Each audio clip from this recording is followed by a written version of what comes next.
आखिरी के 10 दिन में स्लैट की प्रिपरेशन के लिए आप सभी की क्या स्ट्रैटेजी होनी चाहिए। जो डिफरेंट चीज है क्लैट के एग्जामिनेशन से कि यहाँ पर आपको 2 बार एग्जाम देने का मौका मिलता है। अगर इतने % मार्क्स आपके नहीं होंगे तो आपका जो टेस्ट का स्कोर है वो भी कंसिडर नहीं किया जाएगा। ठीक है जी। Hello my lovely students, a very warm welcome to today's session and in today's session we are going to discuss how you can prepare for SLAT in last 10 days, यानी कि आखिरी के 10 दिन में स्लैट की प्रिपरेशन के लिए आप सभी की क्या स्ट्रैटेजी होनी चाहिए।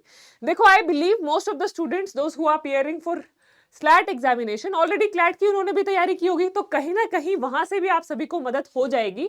बट आज के इस सेशन में हम स्लैट स्पेसिफिक बात करेंगे। Now without any further ado let us quickly begin with it. तो सबसे पहले कुछ इंपॉर्टेंट डेट्स देख लेते हैं हम। तो रजिस्ट्रेशन प्रोसेस बेटा अगर हम बात करें तो 22 नवंबर को शुरू हो चुका था। एडमिट कार्ड आपके 3 तारीख को आ चुके हैं, ठीक है। और आपका टेस्ट होगा 13th of December को and timing of test will be communicated to centre by their admit cards by this day. Now announcement of result will be 26th of December। अब यहाँ पर एक जो डिफरेंट चीज है क्लैट के एग्जामिनेशन से कि यहाँ पर आपको 2 बार एग्जाम देने का मौका मिलता है। टू एग्जाम्स, जिसमें से बेस्ट ऑफ 2 जो है, बेस्ट ऑफ 2 इज काउंटेड। इन दोनों में से जो आपका बेस्ट ऑफ 2 का स्कोर होगा वो आपके फाइनल इंटरव्यू के लिए जब शॉर्ट लिस्टिंग होती है उसमें कंसिडर किया जाएगा। आफ्टर दैट अब यहाँ पर अगर हम बात करें, जो आप ये आप स्लैट का एग्जाम देते हो, इसके थ्रू आप कौन कौन से कॉलेजेस में एडमिशन के लिए एलिजिबल हो जाते हो। सबसे पहले SLS पुणे, नोएडा, हैदराबाद एंड नागपुर। अब यहाँ पर ये कौन कौन से कोर्सेज ऑफर करते हैं ये सारी डिटेल्स दी हुई है। पुणे में अगर हम बात करें BA LLB ऑनर्स है, अगर हम पुणे में बात करें BBA LLB ऑनर्स भी ये ऑफर करता है। वहीं नोएडा में BA LLB है और BBA LLB का कोर्स भी ऑफर किया जाता है। हैदराबाद में भी BA LLB BBA LLB, यानी कि सभी जितने भी कॉलेजेस हैं जो कि स्लैट के थ्रू जिनमें आपका एडमिशन होगा, दोनों ही जगह आपका BA LLB का कोर्स भी अवेलेबल है और BA LLB ऑनर्स का कोर्स भी अवेलेबल रहेगा। ठीक है जी। ये कुछ एलिजिबिलिटी क्राइटेरिया है, जैसे कि क्लास 12th में मिनिमम 45% मार्क्स होना बहुत इंपॉर्टेंट है। ये तो मिनिमम क्राइटेरिया है।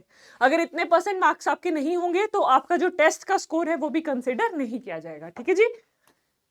देन मार्क्स का क्या डिस्ट्रीब्यूशन है। देखो, स्लैट का पेपर पैटर्न बहुत अलग है। अगर हम स्लैट की बात करें तो सबसे पहला पॉइंट ऑफ डिफरेंस जो है वो ये है that there is no negative marking, यानी कि आप तुक्के लगाकर आ सकते हो। अगर कहीं पर आपको किसी क्वेश्चन में कंफ्यूजन है, कोई डाउट है, तो आप तुक्का लगाकर भी उस क्वेश्चन को मार्क करके आ सकते हो, क्योंकि कोई भी नेगेटिव मार्किंग जो है इस पेपर में नहीं है। Then all sections are mandatory. जितने भी क्वेश्चंस आपको आएंगे वहां पर कोई ऑप्शन नहीं दिया जाएगा आपको, सभी सेक्शंस मैंडेटरी हैं। अब सेक्शंस की अगर हम बात करें 1 2 3 4 5 सेक्शन है आपके। हर सेक्शन से 12 सवाल पूछे जाएंगे, यानी कि टोटल कितने सवाल हो गए, 60 questions. Now let us see what is the bifurcation. Subject wise कितने क्वेश्चंस पूछे जा रहे हैं। लॉजिकल रीजनिंग के 12 क्वेश्चन, लीगल के 12 क्वेश्चन, एनालिटिकल के 12 question, reading comprehension and GK, इन सब के 12 क्वेश्चंस आप सबसे पूछे जाएंगे। और मार्क्स अलॉटेड, यानी कि एक सही क्वेश्चन का अगर आपने आंसर किया तो उसके लिए इक्विवेलेंट आपको 1 नंबर सही मिलेगा। और नेगेटिव मार्किंग जो है वो इस पेपर में है ही नहीं। ठीक है, चलो जी। अब अगर हम बात करें क्या क्या इंपॉर्टेंट टॉपिक्स जो हैं आपको इन आखिरी 10 दिन में करने चाहिए, which you will definitely get to see in your examination. अगर आप लोग ये टॉपिक अच्छे से करके जाओगे, definitely you will be able to clear the cut off easily.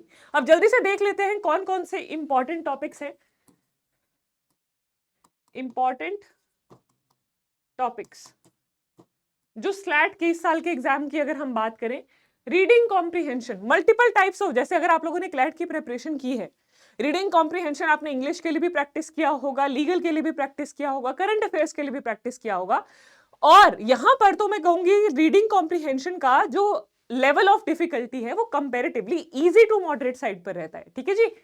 Then यहां पर रीडिंग कॉम्प्रिहेंशन में आपको याद रखना है they are on the easier side, but you must practice variety of passages. ठीक है जी। फिर आपको series, coding, decoding, direction sense test, blood relations, फिर अगेन डायरेक्शन सेंस टेस्ट, ये सारे टॉपिक्स आपको अच्छे से कवर करके जाने हैं। हिस्ट्री, साइंस, इकोनॉमिक्स, ठीक है। करंट अफेयर्स से रिलेटेड जो आपने अभी तक जैसे इस साल के भी करंट अफेयर्स किए होंगे जनवरी से लेके नवंबर दिसंबर तक, वो सारे करंट अफेयर्स आपको अच्छे से रिवाइज करने हैं। तो करंट अफेयर्स कौन से, जनवरी टू नवंबर, इनको अच्छे से आप सभी ब्रश अप कर लीजिएगा। ये डेफिनेटली आपको हेल्प करेगा इन योर एग्जामिनेशन। इनसे आपके रीडिंग कॉम्प्रिहेंशन के पैसेजेस भी पूछे जा सकते हैं। Then geography also you have to cover puzzle test, assumption, argument, inference and conclusion and about international organization। अब ये जितने भी टॉपिक्स हैं इनमें से इंटरनेशनल ऑर्गेनाइजेशन की अगर हम बात करें, ज्योग्राफी की बात करें और अगर हम करंट अफेयर्स के टॉपिक्स की बात करें, इन सभी टॉपिक्स में से किसी भी टॉपिक से आपसे करंट अफेयर्स पर एक रीडिंग कॉम्प्रिहेंशन का पैसेज भी पूछा जा सकता है। ठीक है जी। इसके अलावा लीगल के एमसीक्यूज आपको सॉल्व करने हैं और स्पोर्ट्स के भी, स्पोर्ट्स की कैटेगरी भी कवर करना बहुत जरूरी है फॉर दिस पर्टिकुलर एग्जामिनेशन। ठीक है जी। ओके, सो ये कुछ इंपॉर्टेंट पॉइंटर्स थे, ये कुछ इंपॉर्टेंट टॉपिक्स थे जो आप सभी को ध्यान में रखने हैं while preparing for your SLAT examination। Again, I am telling you, इस पेपर को देने की अपॉर्चुनिटी आपको 2 पेपर की फॉर्म में मिलती है।